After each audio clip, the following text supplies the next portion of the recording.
Après plusieurs semaines d'accalmie, retour de la contestation en Irak, la contestation a repris dimanche en Irak, après une accalmie de plusieurs semaines.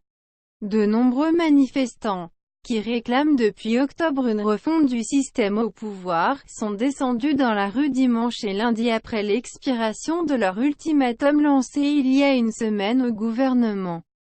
Des centaines de manifestants anti-gouvernementaux se sont opposés aux forces de sécurité et ont bloqué des rues de Bagdad, dimanche 19 janvier, bien décidés à accentuer la pression sur les autorités, qui avaient jusqu'à lundi pour apporter des réponses aux revendications du mouvement de contestation.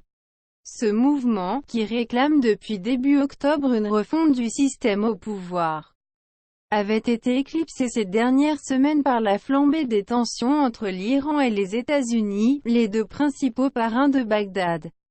Pour éviter que les rassemblements ne perdent de leur élan face à la montée des tensions régionales, les manifestants avaient adressé le 13 janvier un ultimatum d'une semaine au gouvernement pour répondre à leurs demandes. Plus grand que avoir contestation en Irak. Reportage aux côtés des manifestants blessés par des tirs, celle-ci inclut un appel à des élections anticipées, une réforme de la loi électorale, la désignation d'un premier ministre indépendant et la fin de la corruption, qui a englouti, en 16 ans, 2 fois le PIB de l'Irak. Les contestataires veulent aussi la fin du système politique de répartition des postes en fonction des ethnies et des confessions. Dès dimanche, à la veille de la date butoir, 2 jeunes manifestants à Bagdad et dans le sud de l'Irak ont commencé à bloquer des routes et des ponts à l'aide de pneus brûlés. Affrontements entre police et manifestants au lundi. Ils ont relancé leur action dans la capitale, mais les forces de sécurité ont agi rapidement.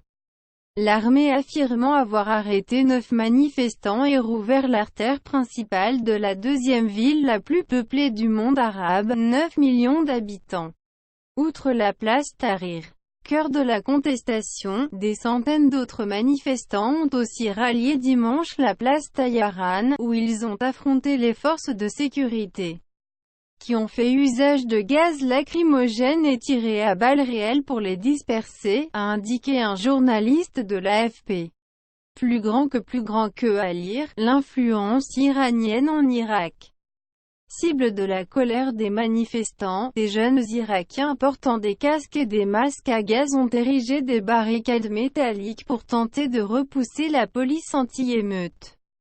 Les escarmouches ont duré toute la nuit, faisant une vingtaine de blessés au total, dont certains touchés par balles, selon une source médicale. Depuis octobre, environ 460 personnes ont perdu la vie à la suite de violences liées le plus souvent à la répression des manifestations et 25 000 autres ont été blessés, selon un décompte de l'AFP. Les manifestants, qui rejettent toute influence étrangère, ont remporté une victoire en décembre avec la démission du Premier ministre Adel Abdel Mahdi. Mais ce dernier continue à diriger le pays, les partis politiques n'ayant pas réussi jusqu'à présent à s'entendre sur un successeur.